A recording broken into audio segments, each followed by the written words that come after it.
దేవునికి మహిమ కలుగునుగాక.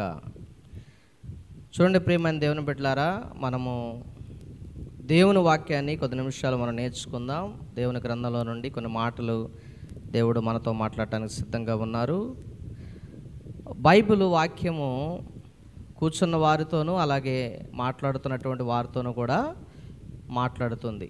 వారి అంటే రెండంచులు కలిగిన ఖడ్గంగా బైబిల్ ఉంది కాబట్టి వాక్యం వినేవారిని సరిచేస్తుంది, చెప్పేవారిని కూడా సరిచేస్తూ ఉంది. చూడండి, కొరింథీయులకు రాసిన 2వ పత్రిక 9వ అధ్యాయము 6 నుండి 15 వరకు మనం చదువుకున్నాం కదా. ఇక్కడ మొదటి 2 వచనాలు మనం 3, 6, 7, 8 వచనాలు మనం చదివితే కనుక ఈ వచనాల్లో ఉన్నటువంటి భావాన్ని మనం గమనించాలి.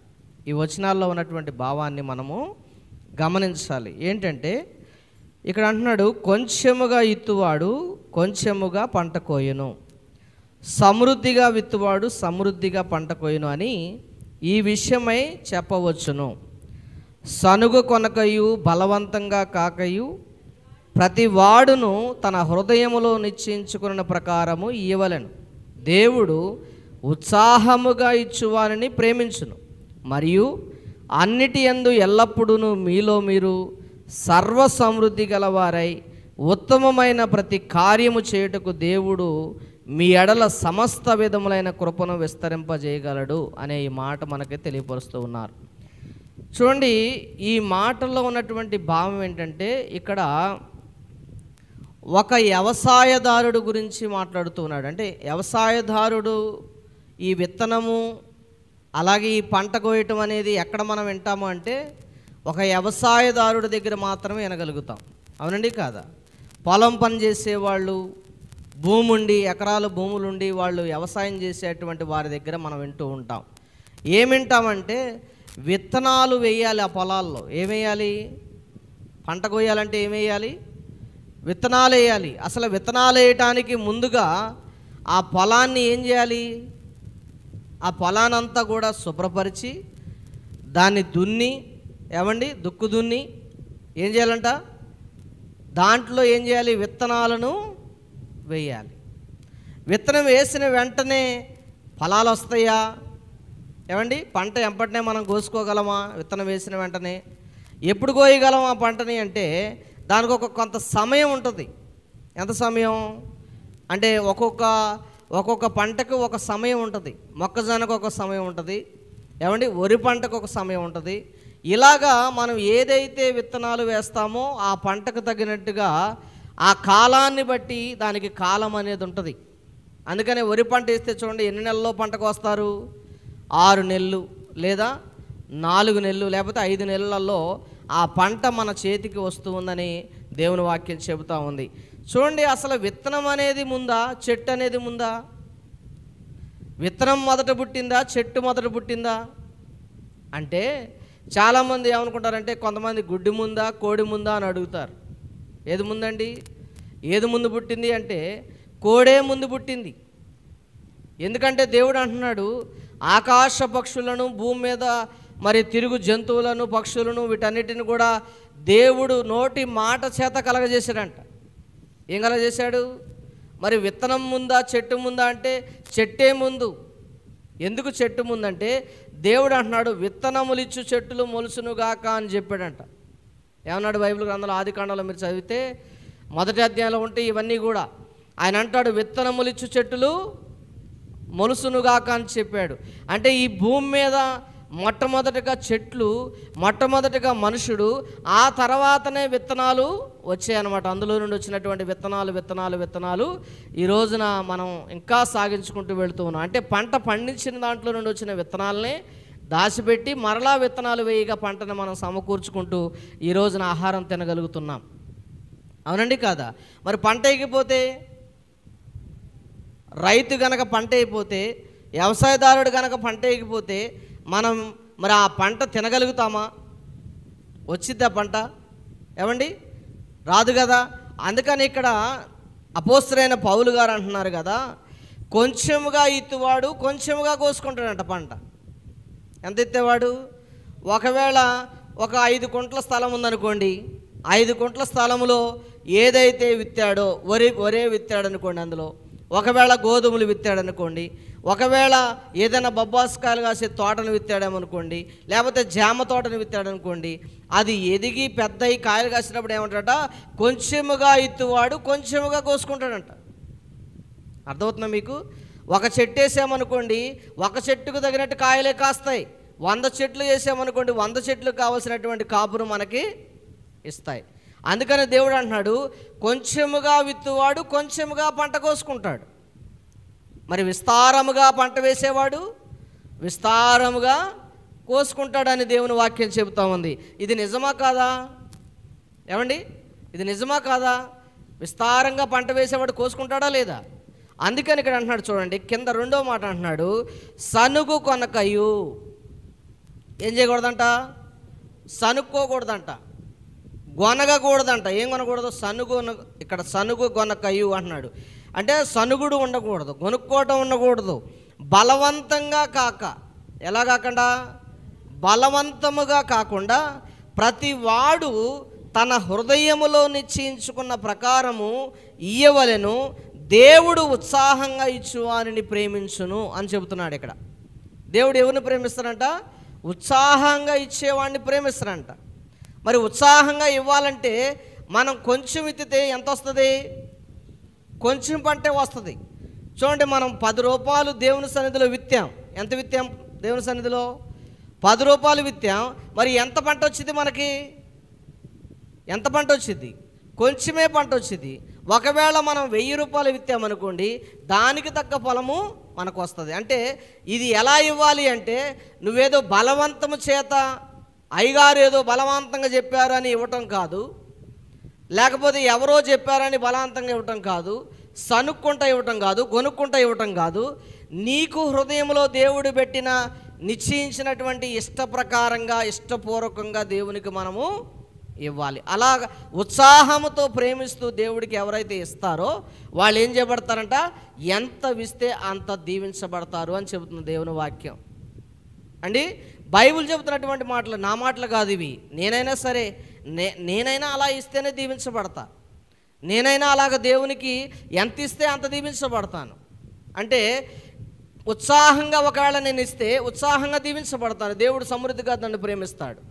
ఒకవేళ నేను ఉత్సాహంగా ఇవ్వకుండా నేను కూడా సనుగుతూ ఎందుకు ఇవ్వాలే దేవుడికి అని కొనుక్కుంటూ, ఎందుకో బొద్దాక పాస్టర్ గారు అది ఇమ్మంటాడు ఇది ఇమ్మంటాడు అని చెప్పేసి ఏదో బలవంతం చేత మనం తెచ్చేసామనుకోండి, అది దేనికి ఉపయోగము ఉండదు. ఉంటుందంటారా? ఏమండి, అపోస్తల కార్యం 5వ అధ్యాయం 1వ వచనం నుండి మీరు చదువుకుంటే కనుక, అపోస్తల కార్యం 5వ అధ్యాయం 1వ వచనం చూస్తే, హననీయ సఫీరా అనే 2 భార్యాభర్తలు ఉన్నారు. అననీయ సఫీరా అనే 2 భార్యాభర్తలు కూడా ఏమండి, సంఘంలో ఉన్నటువంటి వారు, సంఘంలో ఉన్నటువంటి అక్కడ బర్నబా, మరి తన భార్య, ఇంకా అనేక మంది సంఘస్థులు వారి కుటుంబంలో ఉన్నటువంటి వారు ఏం చేశారంటే, వారికి ఉన్న పొలాన్ని అమ్మేసి, అపోస్తులు పేతురు గారు వీళ్ళందరూ అపోస్తులు తయారు చేయబడినప్పుడు అపోస్తుల పాదాల దగ్గర కానుకను పెట్టడానికి వాళ్ళు ఏం చేశారంటే పొలాలు అమ్మేశారు. వాళ్ళకున్న పొలాలు అమ్మేసి, అయ్యా ఇదిగో దేవుని సేవ చేయండి అని వారు దాతృత్వం కలిగి ప్రేమతో సనుగు కొనకుండా, కొనుక్కోకుండా దేవుని కోసం తీసుకొచ్చి ఇదిగో పరిచయం చేయండి అయ్యా అని దేవుని సేవకుడికి ఇచ్చారు. అక్కడ దేవుని సేవకులకి ఇస్తే వాళ్ళు ఎప్పుడు కూడా ఏ కొదువ లేకుండా దీవించబడ్డారని దేవుని వాక్యం రాయబడింది. వాళ్ళకి ఇచ్చినందువల్ల ఏ నష్టము కలగలేదని రాయబడింది. మరి ఆ తర్వాత వాళ్ళు ఇస్తున్నారనే ఉద్దేశాన్ని చూసినటువంటి అననీయ సఫీరా అనే వాళ్ళు కూడా భార్య భర్తలు ఏమనుకున్నారంటే, మాకున్న పొలాన్ని అమ్మి మేము కూడా ఇస్తామన్నారు. ఏమన్నారు? వాళ్ళని అడగల పాస్టర్ గారు, ఏమన్నా అడగల, అయ్యా మేము కూడా ఇస్తామన్నారు. ఎందుకు? వాళ్ళందరూ ఇస్తున్నారు కదా, మేము కూడా ఇస్తాం, మా పొలాన్ని అమ్మని చెప్పి అన్నారు. కానీ వాళ్ళు ఏం చేస్తున్నారంటే, డబ్బును చూసిన తర్వాత వాళ్ళ ఉద్దేశాలు మారిపోయాయి. వాళ్ళు అనుకున్నారు కదా, మొత్తం దేవుడికి ఇస్తే మనకేంటి ఉపయోగం ఉంటుంది, ఇదిగో సగం దాచిపెట్టి అని చెప్పి సగం దాచిపెట్టి భార్యాభర్తలు ఇద్దరు కూడా ఒక మాట మీదే నిలబడి అబద్ధం ఆడినట్టుగా మనం చూస్తూ ఉన్నాం. అబద్ధం ఆడినప్పుడు వాళ్ళు ఏమయ్యారు? సంఘంలోకి వెళ్ళినప్పుడు ఏమండి చనిపోయారు. వాళ్ళని ఎవరు ఇమ్మనలా, వాళ్ళంతటికి వాళ్ళే ముందుకొచ్చారు. ప్రభుకి ఇస్తామయ్యా, ఇది ఇస్తామని చెప్పారు. చెప్పి కూడా చేయలేకపోయారు. ఏమండి? అందుకని దేవుడు అంటున్నాడు, నిన్ను బలవంతంగా ఎవరు తీసుకొచ్చి ఇమ్మంటలా. ఏమండి? బలవంతంగా నువ్వు కానుకేయాల్సినటువంటి అవసరం లేదు, సనుక్కుంటే వేయాల్సిన అవసరం లేదు, కొనుక్కుంటే వేయాల్సిన అవసరం లేదు, ఇంత ఇవ్వాలా అనుకుంటా నువ్వు దేవుని సన్నిధిలో ఆలోచించాల్సిన అవసరం లేదు. నువ్వు ఎంత విత్తుతావో అంత పంటనే కోసుకుంటావు. దేవుడు చెబుతున్నాడు క్లారిటీగా. చూడండి ఒకసారి గలతీ 6:7. మోసపోకుడి, దేవుడు వెక్కిరించబడడు, మనుషుడు ఏది విత్తునో ఆ పంటనే కోసుకుంటాడు. అర్థమవుతుందండి ప్రియమైన దేవుని బిడ్డలారా? ఇక్కడ ఏమంటున్నాడు? దేవుడు వెక్కిరించబడడు. దేవుడు నువ్వు వెక్కిరించబడేవాడు కాదు. మనుషుడు ఏ పంట విత్తుతాడో ఆ పంటనే కోసుకుంటాడు.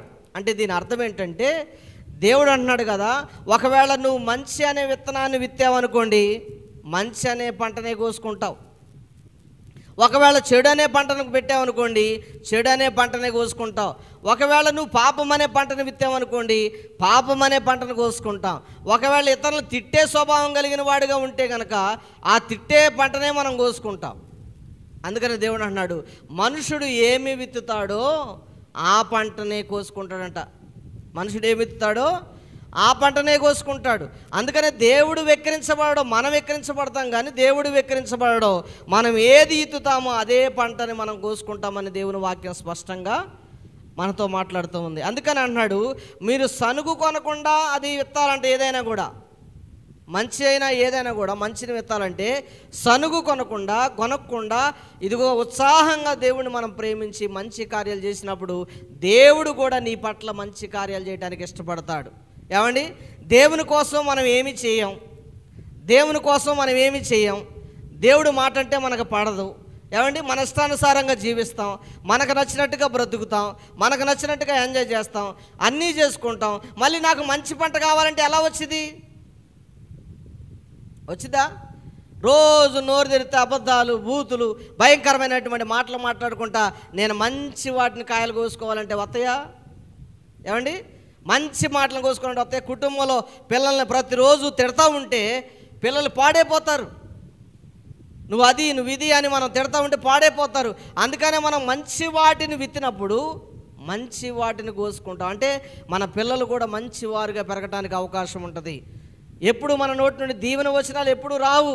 నువ్వు దీవించబడతావురా అని అనరు. ఏమంటారు? నువ్వు పాడైపోతున్నావు, నువ్వు నాశనం అయిపోతావు, నువ్వు అదైపోతావు, ఇదైపోతావు అని మాట్లాడుతూ ఉంటారు.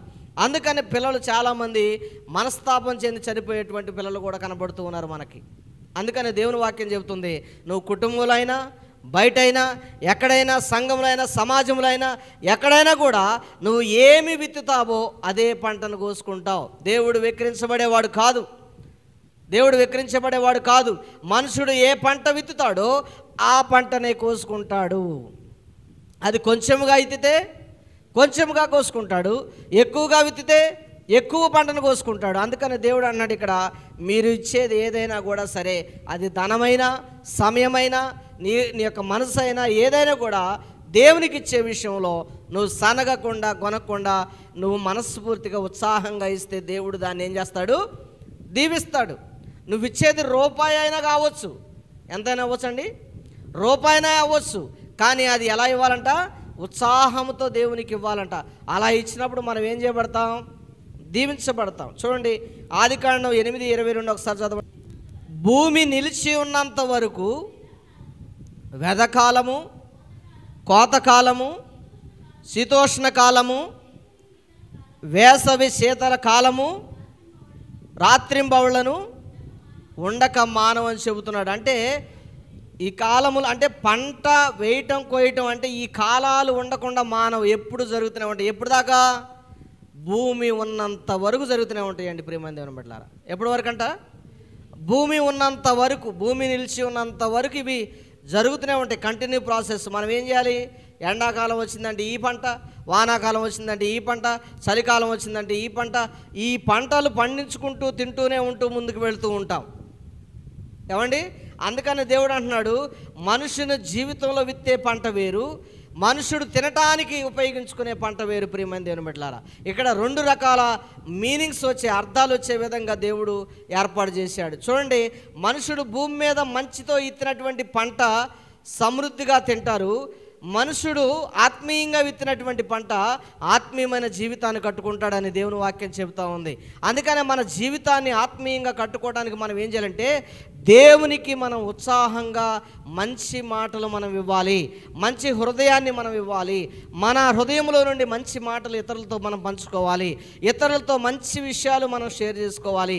ఎప్పుడూ కూడా ఇతరులను పాడు చేసే విధంగా, మోసం చేసే విధంగా, నాశనం చేసే విధంగా మనం ఉండకూడదని దేవుని వాక్యం మనతో చెబుతా ఉంది. ప్రియమైన దేవుని బిడ్డలారా, ఒకవేళ మనం మోసం చేయడానికి ప్రయత్నం చేసామనుకోండి, ఏమైతే అప్పుడు మనమే మోసపోతాం. అర్థమవుతుందండి?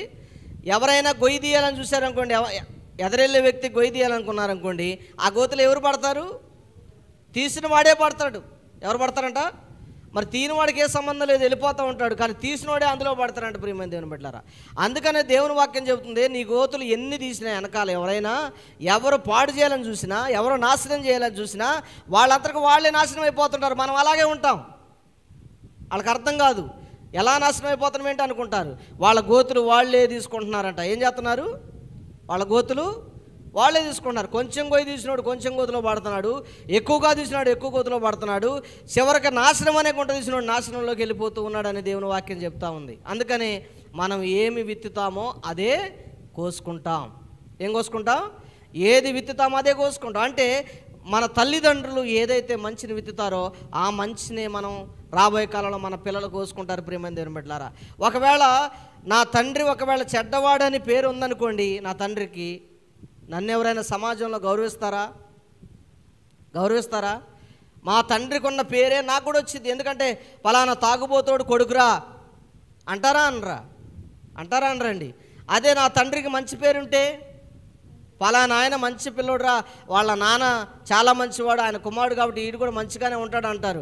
అంటే మంచి చెట్టుకి మంచి కాయలు కాస్తాయి, చెడ్డ చెట్టుకి చెడ్డకాయలు కాస్తాయి. అందుకని అంటున్నాడు, మనం వేసే పంట మంచిదైతే అందరికీ ఉపయోగపడిద్ది అది. మరి మనం వేసే పంట చెడ్డదైతే అది ఎవరికీ ఉపయోగపడదు, అది విషపూరితమై అనేక మందిని చంపేస్తుంది. ప్రియమైన దేవుని బిడ్డలారా, అందుకని దేవుడు అంటున్నాడు, ప్రతి కాలములో మనం వేసే పంటలైనా సరే, మనం తినటానికి ఆహారమైంది అది మంచిది మనం వేసుకుంటే మంచి ఆరోగ్యంగా ఉంటాం. మన పితరులు చూడండి మంచి పంటలు పండించుకొని మంచి ఆరోగ్యకరంగా ఉన్నారు. కానీ మనం ఇప్పుడు ఎలా ఉన్నాం? అన్ని కెమికల్ పంటలు వేసుకొని రోగాలతో, షుగర్లతో, బీపీలతో, భయంకరమైనటువంటి వ్యాధులతో మనం బ్రతుకుతూ ఉన్నాం. కారణం ఏంటంటే మనం చేసే పనే మనకి ఫలితం ఇస్తుందని చెబుతుంది దేవుని వాక్యం.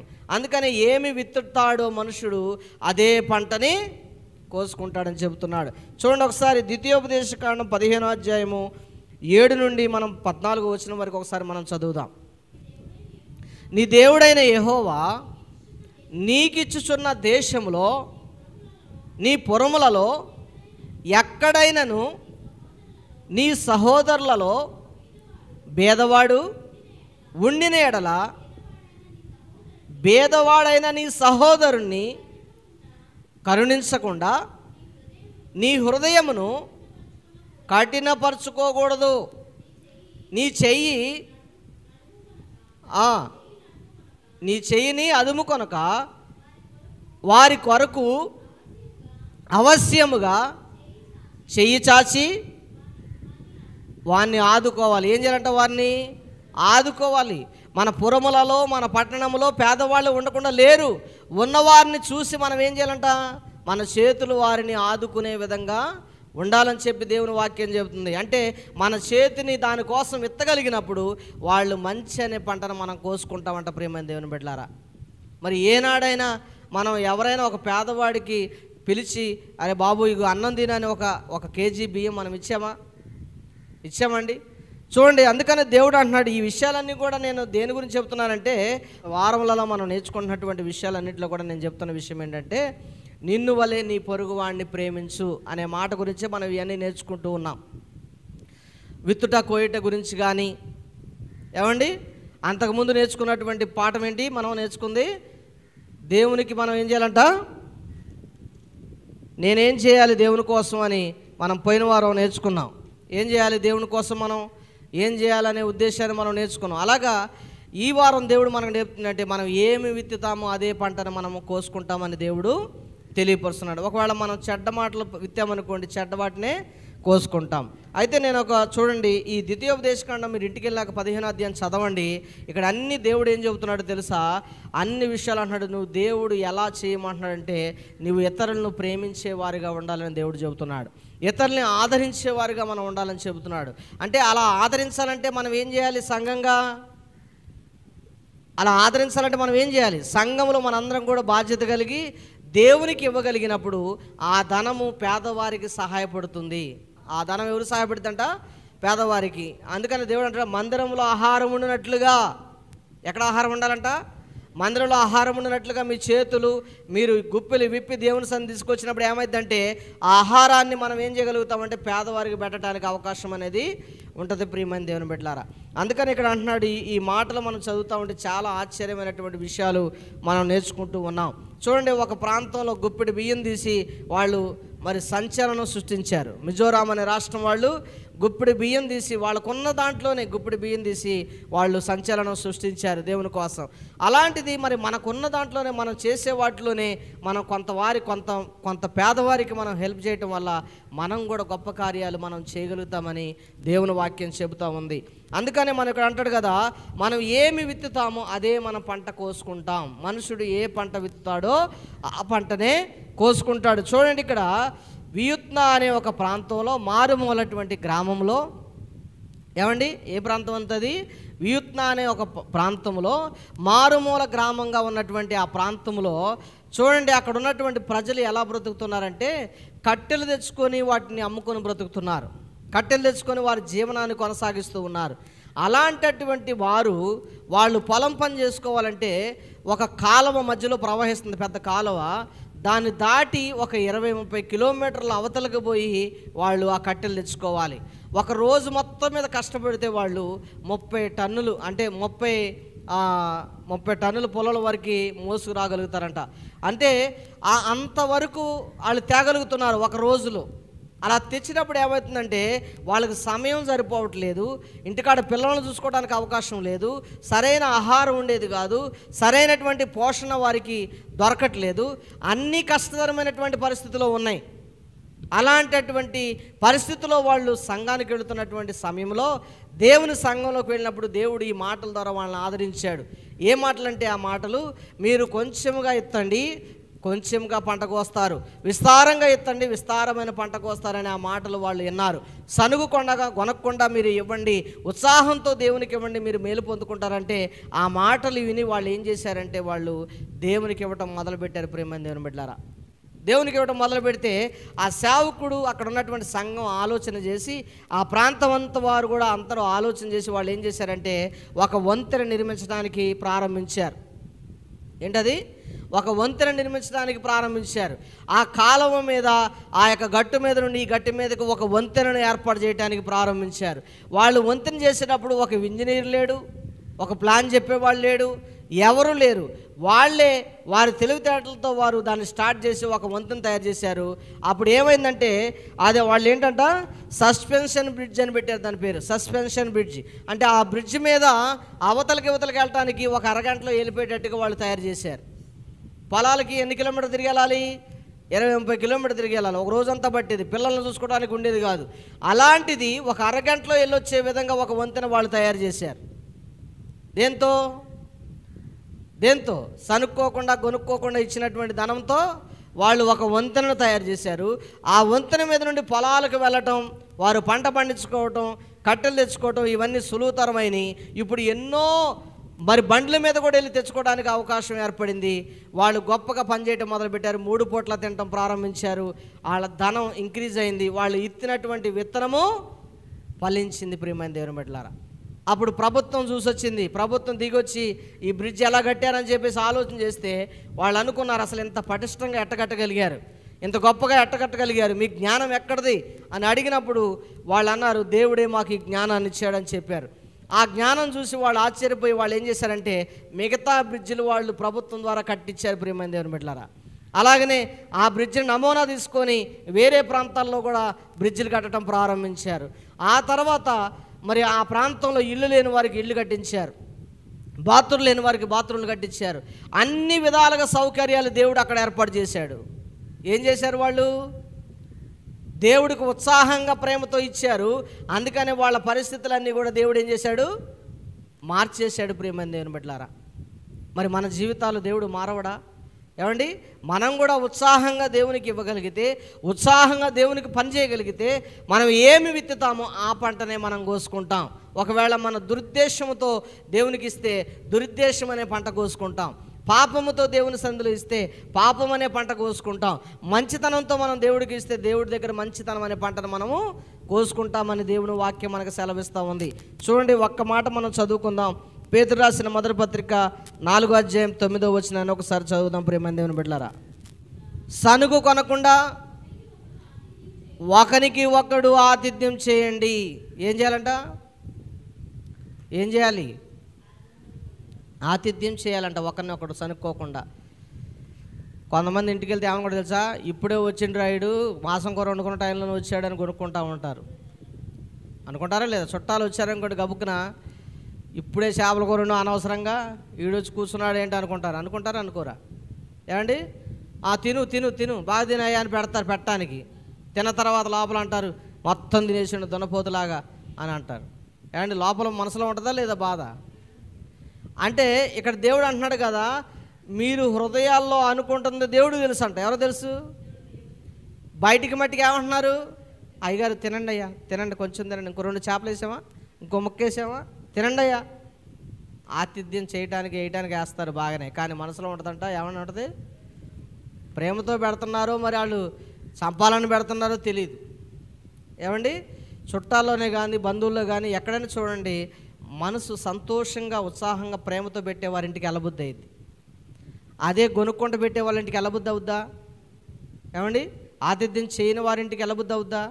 ఇంటికి వెళ్తే కనీసం మంచినీళ్ళు ఇవ్వరు, కొంతమంది మాట్లాడరు, కూర్చోమని కుర్చీ వేయరు, ఏది చేయరు. ఇలాంటి చేయని వారింటికి ఎవరైనా వెళ్ళబుద్ధి అవుద్దా మళ్ళీ? ఏమండి, అందుకని దేవుడు అంటున్నాడు, మీరు సనుగు కొనకుండా కొనుక్కోకుండా ఏది చేసినా కూడా మంచిగా చేయండి. అప్పుడు దానికి కలిగినటువంటి ప్రతిఫలాన్ని మీరు పొందుకుంటారు. అంతే తప్ప కొనుక్కుంటూ సనుక్కుండా చేస్తే ఏమొచ్చింది? ఏమండి, వచ్చిద్దా? ఎవరైనా బిచ్చగాడు ఆడుకోవడానికి వచ్చారనుకోండి, అడుబో ఆ దరికి పో అంటారు. ముందు ఏమంటారు? ఆ దరికి పోయిరా అంటారు. ఆడెట్టవాడు కాళ్ళు ఇడుచుకొని ఆ దరికి పోయి మళ్ళీ వస్తే, అమ్మా అంటే మొదలసిన వాడు వచ్చిండు, మళ్ళీ వచ్చిండు, వీడికి పెట్టాలా అని కొనుక్కొని పెడతారు. పెడితే అది ఉపయోగమేనండి?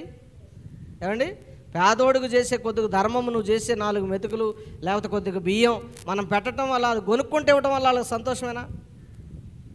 ఆయన అనుకుంటాడు తల్లి మంచిగా పెట్టిందిలే అనుకుంటాడు, కానీ లోపల తిట్టింది ఆయనకి తెలియదు. అందుకని దేవుడు అంటున్నాడు, మనం సనుగుకోకుండా కొనుక్కోకుండా. ఇశ్రాయేలు ప్రజలంట సనిగారంట, గొనిగారంట. మంచిగా లేవు, నీళ్లు మంచిగా లేవని కొనిగారంట, భోజనం మంచిగా లేదని కొనిగారంట, మాంసం మంచిగా లేదని కొనిగారంట. ఏది కావాలంటే అది పెట్టాడు దేవుడు. పూరేళ్ళు కావాలని అడిగారంట, పూరేళ్ళు పెడితే ముక్కుల్లో నుండి వాసన వచ్చేదా తిన్నారంట. ప్రియమైన దేవుని బిడ్డలారా, ఎప్పుడా తిన్నారు? ముక్కుల్లో నుండి వాసన తినబుద్ధి కాక ఎంత అసహ్యం కలిగితే అంతవరకు తిన్నారంట. తిన్నా కూడా ఏమంటున్నారు తెలుసా? మాకు చాలేదు అంటున్నారంట. ఇంకా దేవుడు అన్నాడు, ఇక మీరు అనవసరం, ఇక మీరు వచ్చేయండి అని చెప్పేసి మొత్తాన్ని తుడిసేసాడు దేవుడు. ఎందుకంటే దేవుడు కోపం ఎప్పుడు వచ్చిందంటే తెలుసా ప్రియమైన దేవుని బిడ్డలారా? సహించి సహించి సహించి సహించి ఇక ఆయన కూడా తట్టుకోలేడు. ఎందుకంటే అంత కోపం తెప్పిస్తున్నారు మనుషులు. మనం కూడా అంతే, కుటుంబంలో మనం చేసే పనులు బట్టే కోపాలు వచ్చేది. భర్తకి ఎందుకు కోపం వస్తుంది? చేసే పనులు బట్టే. భార్యకి ఎంత కోపం వచ్చింది? చేసే పనులు బట్టే. పిల్లలకి ఎందుకు కోపం వస్తుంది? చేసే పనులు బట్టే. వీటిని బట్టి ఏమైపోతుంది? కుటుంబం పాడైపోతుంది. అందుకని దేవుడు చెబుతున్నాడు, మీరు సనుక్కోమాకండి, కొనుక్కోమాకండి. మీ పిల్లలకు కూడా సనుగుడు కొనుగుడు నేర్పమాకండి. మంచి విషయాలు నేర్పండి, మంచి విషయాల్లో వాళ్ళు దీవించబడతారు. మరి అట్టి కృప దేవుడు మనకి ఇవ్వాలని మనం ప్రార్థన చేద్దాం. దేవుడు అంటున్నాడు కదా, కొంచెంగా ఇత్తువాడు కొంచెమైన పంట కోసుకొనును, విస్తారముగా విత్తువాడు విస్తారమైన పంట కోసుకొనును. ఉత్సాహంగా ఇచ్చేవాడిని దేవుడు ప్రేమిస్తున్నాడు అని చెబుతున్నాడు. అలాగే మనుషుడు దేవుడు వెక్కిరించబడడు, కానీ మనుషుడు ఏమి విత్తునో అదే పంట కోసుకుంటాడు. అంటే మనం ఏదైతే విత్తుతామో అదే పంటను మనము కోసుకుంటాం. ఒకవేళ చెడ్డగా మనం మనసులో వాళ్ళ గురించి ఉంటే అదే పంట మనం కోసుకుంటాం. ఒకవేళ మంచిగా మనం వాళ్ళ గురించి ఆలోచిస్తే మంచి పంటను కోసుకుంటాం. ఇప్పుడు మన పెద్దలు ఉన్నారు కదా, వాళ్ళు ఏమనుకోలే, ఇక నువ్వు అయిపోయాను, ఇక నువ్వు చచ్చిపోతావు, ఇక అయిపోయింది నీ పని అన్నాం అనుకోండి, వాళ్ళు 4 రోజులు బతికోళ్ళు ముందే చచ్చిపోతారు. ఆ పంట మనమే కోసుకుంటామంట, మనమే ముందు వెళ్ళిపోతామంట వాళ్ళకంటే ముందు. అట్ట అనకూడదు. ఏమనాలంటే మీరు ఇంకా దీవించబడాలి, మీరు ఇంకా ఆరోగ్యంగా ఉండాలి, ఇంకా మీరు బతకాలి, దేవుని కోసం బ్రతకాలని మనం ప్రార్థన చేయాలంటే వాళ్ళ కోసం. అంతేగాని నువ్వు వెళ్ళిపోతాంలే అంటే ఏమన్నా మనం వెళ్ళిపోతామంటే వాళ్ళు ఎలా ఉంది. అందుకని దేవుడు అంటున్నాడు, దేవుడు వెక్కిరించబడేవాడు కాదు, నువ్వు వెక్కిరిస్తే దేవుడు నిన్ను ముందే లేపేస్తాడంట. అందుకని అంటున్నాడు. ఏమండి? కాబట్టి దేవుని వాక్యం మనల్ని గద్దిస్తూ ఉంది. అందుకని అంటున్నాడు, వెదజల్లి దరిద్రులకి ఇవ్వాలంట. ఏం చేయాలంట? వెదజల్లి దరిద్రులకి ఇవ్వాలి. అప్పుడు మన నీతి నిరంతరము నిల్చుంటుందని దేవుని వాక్యం మనతో చెబుతూ ఉంది. దేవుడు నీ జీవితంలో అలాంటి నీతి ఇవ్వాలని కోరుకుంటూ, నిన్ను కూడా దేవుని బిడ్డగా అలాగా అందరూ చూడాలని కోరుకుంటూ దేవుడి మాటలు దీవించి ఆశీర్వదించునుగాక. ప్రార్థన చేసుకుందాం. అందరూ కూడా తలలు వంచండి. మనం దేవుని సన్నిధిలో ప్రార్థన చేద్దాం. పరిశుద్ధుడా, ప్రేమగల తండ్రి, ఘనమైన దేవా, నీకు వందనాలు ప్రభువా. నీ సన్నిధిలో నాయన మీరు నేర్పినటువంటి విషయాలు నా తండ్రి నాయన, ఏమి విత్తుతామో అదే పంటను కోసుకుంటామని చెప్పావు తండ్రి, నీకు వందనాలు. మనుషుడు ఒకవేళ మంచి విషయాలు విత్తితే మంచి పంటను కోసుకుంటాడని చెప్పావు ప్రభువా. ఒకవేళ చెడ్డ విత్తనాలు విత్తితే చెడ్డ పంటను కోసుకుంటాడని చెప్పావు ప్రభువా. అలాగనే మా జీవితాల్లో కూడా అయ్యా, మంచిని విత్తితే మంచిని కోసుకుంటాం, చెడుని విత్తితే చెడు కోసుకుంటాం. అయ్యా ఇదిగోనైనా ఆ పంట వలన ఉపయోగపడాలి కానీ మమ్మల్ని నాశనం చేయకూడదు ప్రభువా. ఇదిగో ఆ పంట మాకు ఉపయోగకరంగా ఉండాలి కానీ అది మమ్మల్ని పాడు చేయకూడదు ప్రభువా. మరి అట్టి కృపను మాకు దయచేయమని ప్రార్థన చేస్తూ ఉన్నాం తండ్రి. బిడ్డలు విన్న ఈ వాక్యమునైనా విడిచిపెట్టకుండా తండ్రి, వాళ్ళ హృదయాల్లో ఆయన నిశ్చయించుకొని వాళ్ళు సనుక్కోకుండా గొనుక్కోకుండా దేవునికి ఉత్సాహంగా వారు ఏదైతే ఇస్తారో వారు దీవించబడతారని మీరు సెలవిచ్చారు ప్రభా, నీకు వందనాలు. అట్టి కృపను బిడ్డలకు మీరు ఇచ్చి నడిపించి మహిమ పొందుకోమని, ఈ వాక్యం విని వారి జీవితాల్లో ఫలింపజేసి మహిమ పొందుకోమని యేసు పరిశుద్ధమైన నామములో ప్రార్థన అడుగుతున్నాము తండ్రి. Amen, amen.